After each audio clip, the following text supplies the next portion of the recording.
Hello guys, स्वागत है आप सभी का आपके अपने यूट्यूब चैनल एजुकेशनल ज्ञान मैथ्स में। आज मैं आपके लिए कराऊंगा यूपी पुलिस कांस्टेबल के लिए मैथ की क्लास 4।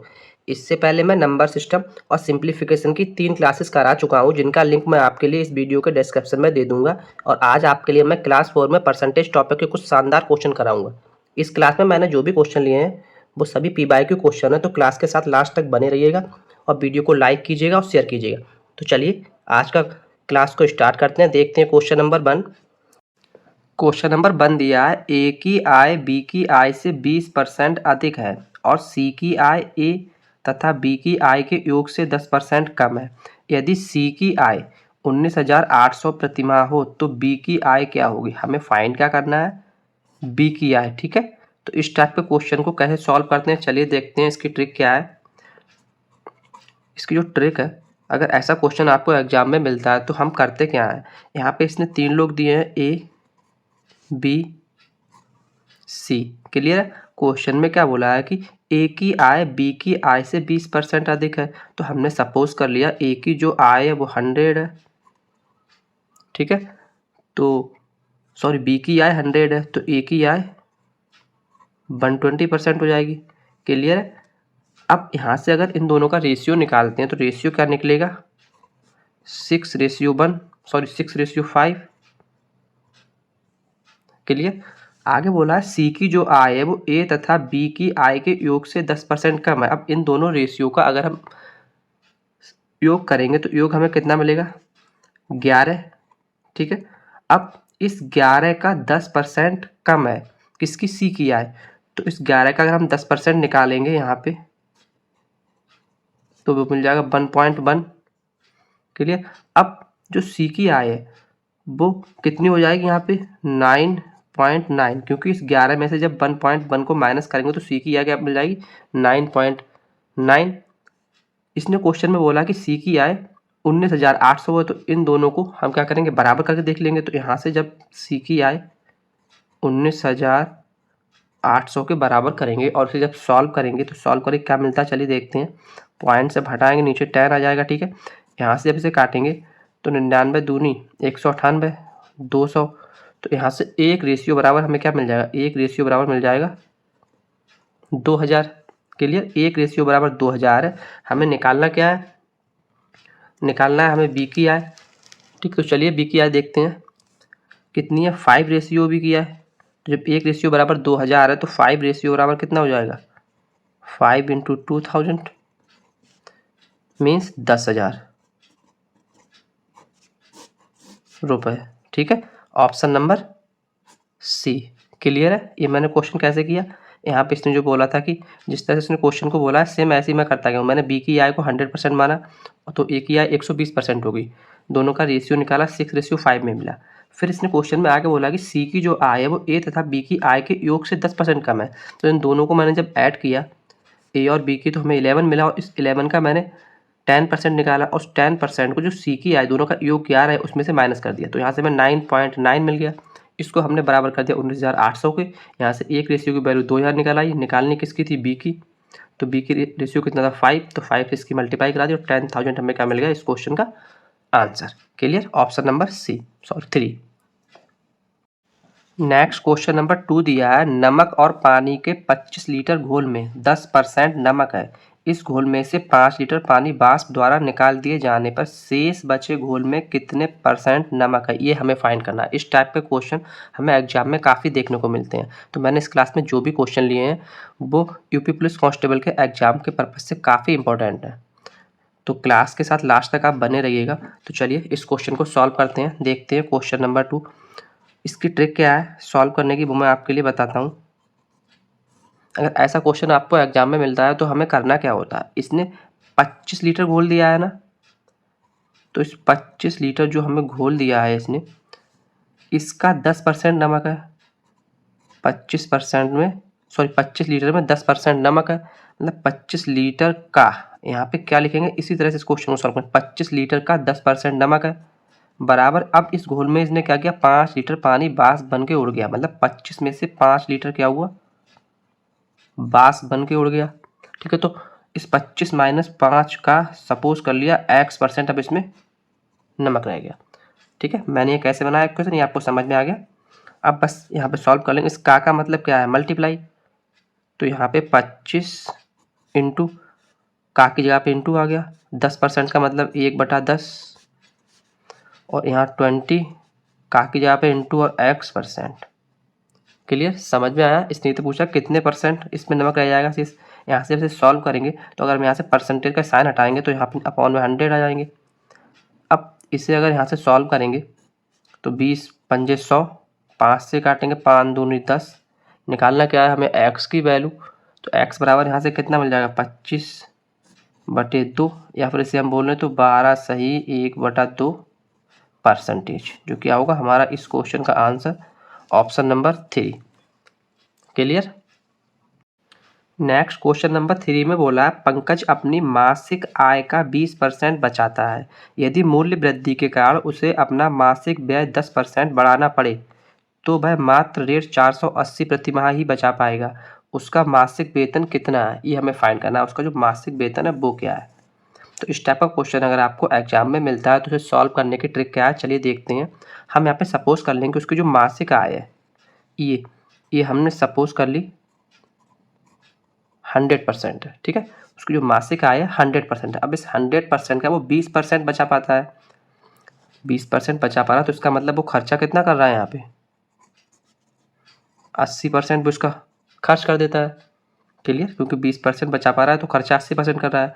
आगे बोला यदि मूल्य वृद्धि के कारण उसे अपनी मासिक व्यय का 10% बढ़ाना पड़े, मतलब उसका मासिक व्यय 80% था, अब किसी चीज़ के मूल्य में वृद्धि होगी उसके कारण उसे अपने जो मासिक व्यय है उसका 10% बढ़ाना पड़ा। तो इस जो खर्चा था मासिक कितना था उसका 80%, तो इस 80% का 10% उसे बढ़ाना पड़ा, तो मीन्स अब कुल खर्चा कितना हो गया 88%, क्योंकि 80 का 10% 8 होगा, तो 88% अब उसका कुल खर्चा हो गया।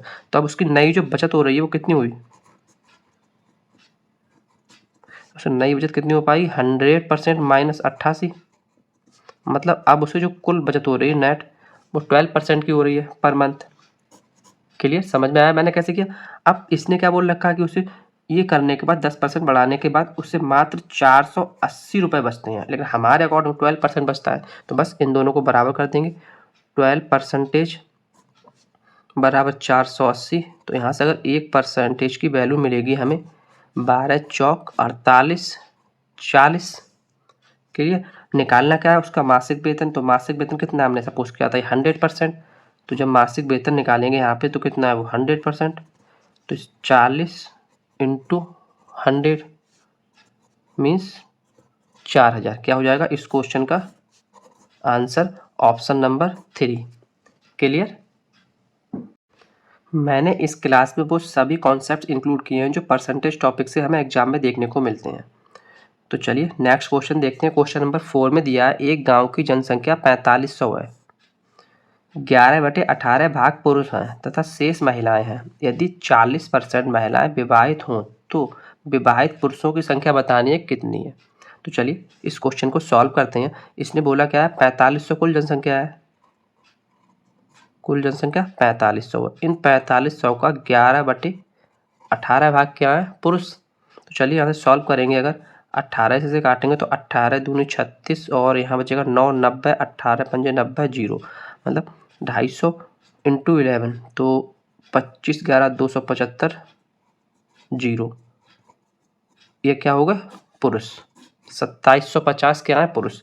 तो महिलाएं कितनी होगी, कुल कितनी है 4500, इसमें से 2750 पुरुष हैं, इनको जब माइनस करेंगे तो 0 5 और यहाँ हमारा हो जाएगा 4, तो 7 बच जाएगा यहाँ पे और 1, मतलब 1750 क्या है इसमें महिलाएं। क्लियर, समझ में आ गया। मतलब गांव में 2750 पुरुष हैं और 1750 महिलाएं हैं। आगे क्वेश्चन में क्या बोला, यदि 40% महिलाएं विवाहित हों, महिलाओं की कुल संख्या कितनी है 1750, इस संख्या का 40% जो क्या है विवाहित हैं।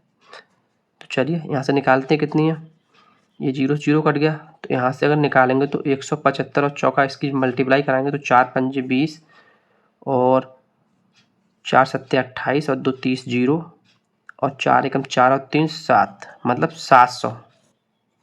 700 महिलाएं कैसी हैं, जो 700 महिलाएं हैं वो विवाहित हैं। अब यहाँ पे इसने पूछा क्या है, विवाहित पुरुषों की संख्या, ठीक है। तो यहीं पे हमें थोड़ा सा अपना कॉमन सेंस यूज करना है। अगर 700 महिलाएं विवाहित हैं तो 700 ही तो पुरुष विवाहित होंगे, क्योंकि महिला पुरुष की तो शादी हुई है। तो जब 700 महिलाएं विवाहित हैं तो 700 ही पुरुष विवाहित होंगे। तो इस क्वेश्चन का जो राइट आंसर होगा वो ऑप्शन नंबर 3 होगा। क्लियर, क्योंकि जितनी महिलाएं गांव में विवाहित हैं उतने ही तो पुरुष उस गांव में विवाहित होंगे, क्योंकि महिला पुरुष की तो शादी हो रही है ना। तो 700 अगर महिलाएं हैं तो 700 ही पुरुष विवाहित होंगे। तो ऑप्शन नंबर 3 700 इस क्वेश्चन का आंसर हो जाएगा। क्लियर। नेक्स्ट क्वेश्चन नंबर 5 दिया है, एक वस्तु के मूल्य में x% वृद्धि कर दी जाती है। बढ़े हुए मूल्य को x% कम कर देने पर इसका मूल्य ₹1 हो जाता है। वस्तु का प्रारंभिक मूल्य क्या है, ये हमें निकालना है। निकालना क्या है, वस्तु का प्रारंभिक मूल्य। तो हमने सपोज कर लिया वस्तु का जो प्रारंभिक मूल्य है वो P है, ठीक है। हमने सपोज कर लिया कि वस्तु का प्रारंभिक मूल्य P है। तो जो P है वो अपने आप में कितना 100% होगा, पूरा 100 होगा, ठीक है। अब इसने बोला क्या है, मतलब उस मूल्य में x% की वृद्धि हो जाती है। तो P इंटू 100 है, इसमें x% की क्या होगी, वृद्धि। तो x/100 पूरे अपॉन, ठीक है। आगे क्या बोला है, बढ़े हुए मूल्य को x% कम कर देने पर, मतलब अब इंटू में जो बढ़ा हुआ मूल्य क्या है 100, इसमें से x% को कम कर देने पर जो दोनों का मूल रेट है वो कितना 1 मिल जाता है, ठीक है। इसने क्वेश्चन में ये सब बोला, ये मैंने यहाँ पर नोट कर लिया। पहले इसने बोला x% की वृद्धि हुई, फिर बोला x% की कमी, तो मैंने x% की कमी कर दी। अब यहाँ से जब इसे सॉल्व करेंगे, हमें p की वैल्यू निकालनी है, प्रारंभिक रेट निकालना है। तो देखने क्या मिलता है हमें यहाँ पे, ये तो दोनों की मल्टीप्लाई होकर ऊपर पहुँच जाएगा। तो यहाँ हो जाएगा 10,000। अब 10,000 हमें दो ऑप्शन में है, 3 में 4 में, तो मतलब 1 और 2 तो हमारे एलिमेंट हो गए, 5 भी एलिमेंट हो गए, ये 3 ऑप्शन तो हमारे एलिमेंट हो गए।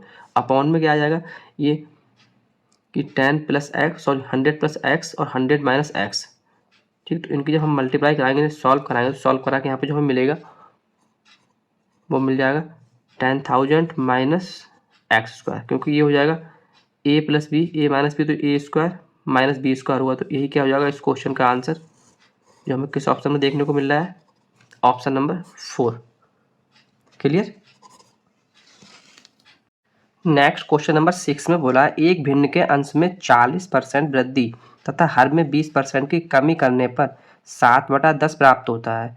तो वह भिन्न क्या है, ठीक है। तो चलिए इस क्वेश्चन को सॉल्व करते हैं। अगर ऐसा क्वेश्चन आपको एग्जाम में मिलता है तो हमें करना क्या होता है, हम यहाँ पे सपोज कर लेते हैं जो कोई भिन्न है वो x/y है, ठीक है। हमने सपोज कर लिया। अब इस भिन्न में उसने बताया कि हर में 40% वृद्धि करेंगे, तो हर हमारा कितना हो जाएगा 140 x, क्योंकि ये जो x अभी जो अंश है, सॉरी जो अंश है अभी ये पूरा 100% है। अब इस अंश में जब हमने 40% की वृद्धि की तो ये 140% हो गया, ठीक। और अपॉन जब हर है, हर कितना बाई है, ये भी अपना 100% है। तो इसमें 20% की कमी आ रही है, तो ये कितना आ जाएगा 80। क्लियर। इस कंडीशन को जब लगाने के बाद तब हमें कितना मिलता है 7/10 मिलता है। क्लियर। यहाँ से अब सॉल्व करेंगे तो एक जीरो से एक जीरो कट जाएगा, और यहाँ से जब x अपॉन बाई की वैल्यू फाइंड करेंगे तो हमें मिलेगा 7 इंटू 8 अपॉन 14 इंटू 10। यहाँ से फिर सॉल्व करेंगे, 7 एकम 7, 7 दूनी 14, 2 से ये काटेंगे तो 4, जब यहाँ से काटेंगे तो 2 और 5, मतलब क्या हमें मिल जाएगी 2/5, जो क्या होगा इस क्वेश्चन का आंसर ऑप्शन नंबर 2। क्लियर है। इस टाइप का क्वेश्चन मिलता है तो हम ऐसे ही सॉल्व करें, सिंपल हो जाएगा, ज़्यादा ट्रिकी नहीं होगा, ठीक है। नेक्स्ट क्वेश्चन नंबर 7 में बोला है, एक कारखाने में वर्ष के आरंभ में सभी कर्मियों का वेतन समान है। वर्ष के दौरान 1/3 स्टाफ का वेतन 3% बढ़ जाता है, ठीक है, तथा 1/5 स्टाफ का वेतन 4% कम हो जाता है और बाकी लोगों का वेतन वही रहता है। वेतन में कितना प्रतिशत परिवर्तन हुआ, ये हमें बताना है। तो ये एक अच्छा क्वेश्चन है। इस टाइप के क्वेश्चन हमें एग्जाम में काफ़ी देखने को मिलते हैं। तो चलिए इस क्वेश्चन को सॉल्व करते हैं। अगर ऐसा क्वेश्चन आपको एग्जाम में मिलता है तो हमें करना क्या है, हम यहाँ पे सपोज कर लेंगे कि वेतन सभी कर्मियों को क्या है समान है, ठीक है। तो हमने सपोज कर लिया कि जो वेतन है वो 100 रुपये है, ठीक है। प्रत्येक जो कर्मचारी है उसका वेतन 100 रुपये है। अब इसने बोला 1/3 स्टाफ का वेतन 3% बढ़ रहा है, तो यहाँ पे 1/3 का 3% बढ़ रहा है तथा 1/5 का 4% कम हो रहा है। तो यहाँ से अगर इन दोनों का हम एलसीएम लेंगे तो एलसीएम हमें कितना मिल जाएगा 15। ठीक है, ये हमें क्या मिलेगा एलसीएम। जो हमें ये एलसीएम मिलेगा 15, यही क्या हो जाएगा कुल कर्मियों की संख्या, मतलब कुल कर्मचारियों की संख्या, कुल कर्मचारियों की संख्या। ठीक है, 15, कुल 15 लोग काम कर रहे हैं इस कारखाने में। अब यहाँ पे 1/3 स्टाफ का वेतन 3% क्या हो रहा है बढ़ रहा है। तो 1/3 स्टाफ का जो वेतन है वो 3% बढ़ रहा है। तो 1/3 कितना स्टाफ होगा 15 का, मतलब 5 लोग। 3 एकम 3, 3 पंजे 15, मतलब 5 लोगों का वेतन 3% बढ़ रहा है। तो एक का वेतन 100 रुपये है तो 100 का 3% मतलब 3 रुपये, मतलब 15 रुपये वेतन में इंक्रीमेंट हो रहा है। और 1/5 स्टाफ का वेतन, 1/5 कितना होगा मल्टीप्लाई जब हम 15 से कराएंगे कुल 15 है तो यहाँ से मतलब 3, मतलब 3 का वेतन जो है वो 4% की दर से कम हो रहा है। ये कम हो रहा है, यहाँ इंक्रीमेंट हो रहा है। तो यहाँ से जब निकालेंगे मतलब 12 रुपये का डिक्रीमेंट हो रहा है। क्लियर है, समझ में आया। अब यहाँ से अगर हम नेट निकालेंगे नेट उसमें क्या फ़र्क पड़ा तो चलिए वो देखते हैं। तो यहाँ पे 15 का इंक्रीमेंट हो रहा है, 12 का डिक्रीमेंट हो रहा है, मतलब 3 रुपये का जो नेट है क्या हो रहा है इंक्रीमेंट। अब 3 रुपये का इंक्रीमेंट हो रहा है, निकालना क्या है कि वेतन में कितना प्रतिशत परिवर्तन हुआ। तो 3 रुपये का इंक्रीमेंट हो रहा है, किस पे हो रहा है, कुल वेतन कितना हो जाएगा, एक का 100 रुपये है तो 15 लोगों को कितना हो जाएगा 1500 रुपये। ठीक है, इंटू 100। यहाँ से जब सॉल्व करेंगे तो 2 जीरो से 2 जीरो कट जाएगा तो यहाँ से हमें मिल जाएगा 1/5, 3 एकम 3, 3 पंजे 15, इस तरह काटेंगे। ठीक है, तो 1/5 को हम क्या लिख सकते हैं इसके लिए 0.02%। तो 0.02% की क्या हो रही है वृद्धि हो रही है। ठीक है, 0.02% की वृद्धि हो रही है। तो ऑप्शन नंबर 2 क्या होगा इसका correct answer. Clear. Next question number 8 में बोला है चावल के मूल्य में 10% की वृद्धि हो जाने के कारण कोई व्यक्ति 400 रुपये में 8 किलोग्राम चावल कम खरीद पाता है। तो चावल का प्रति किलोग्राम बढ़ा हुआ मूल्य क्या है ये बताना है। तो इस क्वेश्चन को सॉल्व करने के मैं आपके लिए मात्र एक लाइन की ट्रिक बताऊंगा, आप वो ही अपने माइंड में रखिएगा। अगर इस टाइप का क्वेश्चन हमें मिलता है उसमें हमसे पूछा हो कि चावल कम खरीद पाता है या फिर अधिक खरीद पाता है और उसमें निकालना क्या हो चावल का प्रति किलोग्राम, क्या निकालना हो प्रति किलोग्राम बढ़ा हुआ मूल्य। तो इस टाइप का अगर क्वेश्चन मिलता है तो उसकी ट्रिक क्या होती है, जो इसने परसेंटेज दी है 10% इंटू जो रुपए दिए 400, इन दोनों की मल्टीप्लाई कराएंगे अपॉन में इसको डिवाइड कर देंगे 100 इंटू जो 8 किलोग्राम चावल कम खरीद पाता है या फिर यहाँ पे कम खरीद पाता है ज़्यादा खरीद पाता है उसकी हम 100 से मल्टीप्लाई करा के इसको डिवाइड कर देंगे। सॉल्व करेंगे जो मिलेगा वो हमें मिल जाएगा चावल का प्रति किलोग्राम बढ़ा हुआ मूल्य।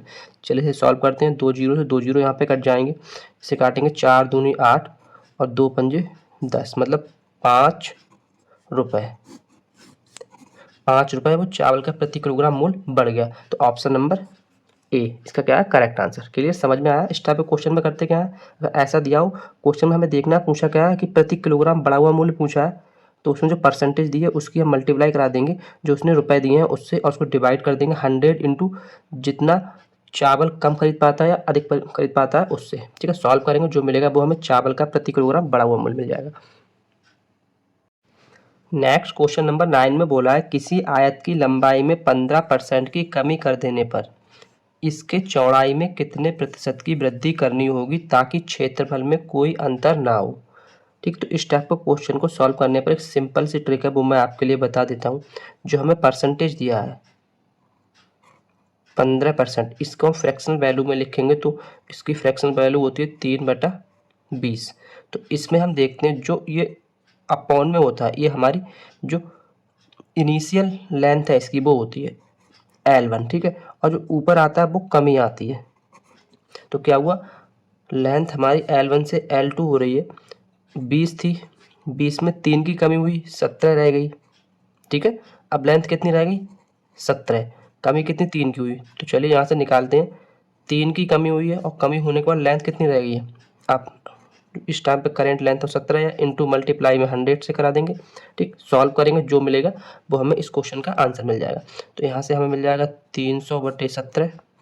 जब इसे काटेंगे इस तरह से तो 17 एकम 17, 13 बचेंगे 130, 17 नेमा 17 सत्ते 119, 11 बचेगा। तो यहाँ से जो इस क्वेश्चन का आंसर मिलेगा मिल जाएगा 17 सही 11/17। ठीक है, क्लियर है? 17 सही 11/17 इस क्वेश्चन में क्या हो जाएगा answer, percentage, option number 2। Clear, समझ में आया आपको? मैंने क्या जो परसेंटेज दिया, इस टाइप के क्वेश्चन का परसेंटेज को फ्रैक्शनल वैल्यू में कन्वर्ट करके ही सॉल्व करें। 3/20 इसकी परसेंटेज वैल्यू होती है, सॉरी फ्रैक्शनल वैल्यू होती है। यहाँ से L1 जो हमें इसके अपॉन में आता है वो उसकी जो इनिशियल लेंथ है वो हो गई। अब इसने बोला कमी हो रही है तो 3 की कमी हो रही है 20 में से, तो L2 कितना मिल जाएगा 17, मतलब जो अभी एक्चुअल में उसकी लेंथ है वो 17 हो जाएगी। तो 3 की कमी हुई और कमी होने के बाद कितना 17 रहेगा, 17 रहेगा इंटू 100, इसकी सॉल्व करेंगे तो 17 सही 11/17 परसेंटेज जो मिलेगा वो हमें क्या मिल जाएगा इस क्वेश्चन का आंसर। नेक्स्ट क्वेश्चन नंबर 10 में बोला है चीनी के मूल्य में 20% की कमी आ जाने पर एक व्यक्ति 250 रुपये में 5 किलोग्राम चीनी अधिक खरीदता है। चीनी का प्रति किलोग्राम घटा हुआ मूल्य बताएं। इस टाइप का क्वेश्चन मैं इससे पहले करा चुका हूं, तो मैंने इसकी ट्रिक क्या बताई थी आपके लिए, आप मात्र एक लाइन की ट्रिक आप याद रखिएगा। मैंने क्या बोला, परसेंटेज दी है, इसकी मल्टीप्लाई करा देते हैं, रुपये दिया है कितना 250 रुपये से, और इसको डिवाइड कर देते हैं 100 इंटू जो किलोग्राम में हमें दिया है, इससे वो चीनी है उसे कम खरीद पा रहा है या ज़्यादा खरीद पा रहा है उससे। ठीक है, तो 5 दिया है यहाँ पे, 5 किलोग्राम चीनी अधिक खरीद पाता है। बस इसको सॉल्व कर देंगे, जो मिलेगा हमें इस क्वेश्चन का आंसर मिल जाएगा। तो 2 जीरो से 2 जीरो कट जाएगा, यहाँ पे 25 25 हो जाएगा और 5 दूनी 10 रुपये, जो क्या होगा हमारा इस क्वेश्चन का आंसर, ऑप्शन नंबर 2। क्लियर है? बस ये एक आपको छोटा सा फॉर्मूला मानना है, ट्रिक मानना है, आपको बस ये अपने माइंड में रखना है और इस टाइप के सभी क्वेश्चन का आंसर आपको मिल जाएगा। नेक्स्ट क्वेश्चन नंबर 11 में दिया है 210 लीटर दूध तथा पानी के मिश्रण में 10% दूध है, कितना दूध और मिलाया जाए कि मिश्रण में दूध की मात्रा 30% हो जाए। ठीक है, अच्छा क्वेश्चन है, इस टाइप का क्वेश्चन एग्जाम में देखने को मिलता है। तो चलिए इसकी ट्रिक देखते हैं, मात्र एक लाइन की ट्रिक है इसकी। कितना 210 लीटर तो दूध है, सॉरी दूध और पानी का कुल मिक्सचर है। अब इसमें 10% दूध है, अब वो बोल रहा है इसमें कितना दूध और मिलाया जाए कि दूध की मात्रा 30% हो जाए। तो इस टाइप के क्वेश्चन में हम करते क्या है, जो दोनों परसेंटेज दिए हैं, ठीक है, क्योंकि दूध की मात्रा बढ़ा रहा है तो इन दोनों का हम डिफरेंस निकालते हैं। तो 30 और 10 का जब हम डिफरेंस निकालेंगे यहाँ पे 30 माइनस 10, ठीक है, ये डिफरेंस निकालते हैं, इसको डिवाइड कर देते हैं। कुल मिक्सचर कितना 100% है, 100 है अपने आप में, ठीक है, और इसमें 30% बनाना है ना, तो -30, क्योंकि 30% दूध लाना है तो इसमें जो जितना दूध बनाना है उसको कर देते हैं माइनस। इसको सॉल्व करेंगे, सॉल्व करके जो मिल जाएगा वो हमें इस क्वेश्चन का आंसर मिल जाएगा 210 इंटू 20/70। यहाँ से जब सॉल्व करेंगे 1 जीरो से 1 जीरो कट जाएगा और 7 तियाँ 21 30, तो 30 दूनी 60 लीटर, जो हमें क्या मिल जाएगा इस क्वेश्चन का answer, option number 3। Clear? Next question में बोला है किसी परीक्षा में 80 विद्यार्थी सम्मिलित हुए, 70% विद्यार्थी सफल हुए, 80% परिणाम प्राप्त करने के लिए कितने विद्यार्थियों को परीक्षा में सम्मिलित होने से रोका जाए। अच्छा क्वेश्चन है, चलिए इसे सॉल्व करते हैं। इसने क्या बोला है, कुल 80 विद्यार्थी सम्मिलित हुए थे, उसमें 70% विद्यार्थी सफल हुए। तो सफल विद्यार्थी कितने, अगर उसे हम निकालेंगे तो 80 में से 70% सफल हुए हैं, तो 70/100। यहाँ से सॉल्व करेंगे तो कितना मिल जाएगा, 2 जीरो कट जाएंगे, मतलब 56 विद्यार्थी क्या हुए सफल हुए। अब इसने बोला 80% परिणाम प्राप्त करने के लिए, तो जो 80% हमें परिणाम प्राप्त करना है तो 80% बराबर 56 कर देंगे हम यहाँ से। तो यहाँ से अगर 1% बराबर निकालेंगे तो 56/80 हो जाएगा। ठीक, अब अगर हम कुल 100% का निकालेंगे तो हमें क्या मिल जाएगा 56/80 इंटू 100। यहाँ से जब सॉल्व करेंगे तो 1 जीरो से 1 जीरो कट जाएगा, ठीक है, यहाँ से काटेंगे 8 एकम 8, 8 सत्तो 56, मतलब 70 स्टूडेंट, मतलब अगर रिजल्ट हमारा 100% आया था तो 70 स्टूडेंट पास होते, ठीक है, लेकिन हुए कितने 56 हैं। इसने बोला कितना 80% रिजल्ट निकालना है, ठीक, तो 80% रिजल्ट निकालने के 100 में से 80 पास करने के लिए कितने बच्चों को रोकना पड़ेगा, तो 80 माइनस 70 कर देंगे तो यहाँ से कितने 10। ठीक है, मतलब कितने विद्यार्थियों को परीक्षा में सम्मिलित होने से रोका जाए, मतलब 10 विद्यार्थियों को परीक्षा में सम्मिलित होने से रोका जाए। Option number 2। Next question number 14 में बोला है 60% पुरुष विवाहित हैं जबकि जनसंख्या का 60% महिलाएं हैं। विवाहित जनसंख्या का प्रतिशत बताएं। माना कि एक पुरुष एक महिला से विवाह करता है। तो ये अच्छा क्वेश्चन है और इस क्वेश्चन की जो लैंग्वेज है उसने बड़ा अच्छे से दी है। ठीक है, इसने क्या बोला 60% पुरुष विवाहित हैं जबकि जनसंख्या का 60% महिलाएं हैं। तो जनसंख्या कुल कितनी है 100%, अपने आप में 100% होगी। ठीक है, अब इसमें से फीमेल कितनी है 60%, तो मेल कितने हो जाएंगे 40%। क्लियर है ना। फीमेल जब 60% है तो 100 में से मेल रह जाएंगे 40%। अब इसने बोला है कि 60% पुरुष विवाहित है, मतलब इस 40% का 60% पुरुष क्या है विवाहित है। तो अगर विवाहित पुरुष निकालेंगे हम तो 40% का 60% होंगे विवाहित पुरुष। यहाँ से अगर सॉल्व करेंगे तो मिल जाएगा 40 × 60/100। तो यहाँ से 1 2 2 जीरो 2 जीरो कैंसिल हो जाएगा, 6 चौक 24%, मतलब क्या है पुरुष विवाहित हैं। अब इसने क्वेश्चन में बोला क्या है कि विवाहित जनसंख्या का प्रतिशत बताएं। तो 24% तो केवल जो है पुरुष की मतलब परसेंटेज है विवाहित। तो जो पुरुष 24% है ना 24% महिलाओं से शादी की होगी तो 24% पुरुष होगा प्लस 24% महिलाएं होंगी, तो कुल विवाहित परसेंटेज कितनी होगी 48%, जो क्या होगा हमारे क्वेश्चन का आंसर ऑप्शन नंबर 2। क्लियर, समझ में आया कैसे किया मैंने यहाँ पे। नेक्स्ट और आज के इस क्लास का लास्ट क्वेश्चन दिया है। एक कर्मचारी का वेतन 30% कम कर दिया गया। अगले वर्ष उसके वेतन को पुनः 30% बढ़ा दिया गया। उसके वेतन में कितने प्रतिशत का परिवर्तन हुआ। ठीक है, मतलब ये दो कॉन्जिक्यूटिव परसेंटेज हमें दी है। तो इस टाइप के क्वेश्चन को सॉल्व करने की सिंपल सी जो ट्रिक है या फॉर्मूला है वो मैं आपको बताऊंगा। अगर हमें नेट इफेक्ट निकालना है, नेट परसेंटेज इफेक्ट निकालना होता है, जो हमें ऐसी दो कॉन्जिक्यूटिव परसेंटेज दी होती है तो उसका फॉर्मूला क्या होता है x plus by plus minus x by upon 100, ये होता है ना। बस इसमें वैल्यू पुट कर देंगे, जो मिलेगा हमें इस क्वेश्चन का आंसर मिल जाएगा। पहले उसने क्या 30% कम किया, कम का मतलब माइनस, फिर उसने क्या 30% बढ़ा दिया प्लस 30। अब यहाँ पे जब माइनस और प्लस होगा तो यहाँ पे माइनस आएगा, तो 3 3 9 900 आ जाएगा अपॉन 100। दो जीरो कट जाएंगे, यहाँ से 30 से 30 कट जाएगा, क्या मिलेगा -9%। ठीक है, मतलब माइनस हमारा क्या दर्शा रहा है कमी हो रही है। क्या हो रही है कमी हो रही है। तो ऑप्शन में कौन सा इसका सही होगा 9% कम हो गया। ठीक है, 9% क्या हुआ कम हुआ, क्योंकि यहाँ पे क्या आया माइनस। तो ऑप्शन नंबर 4 क्या होगा इसका राइट आंसर। क्लियर।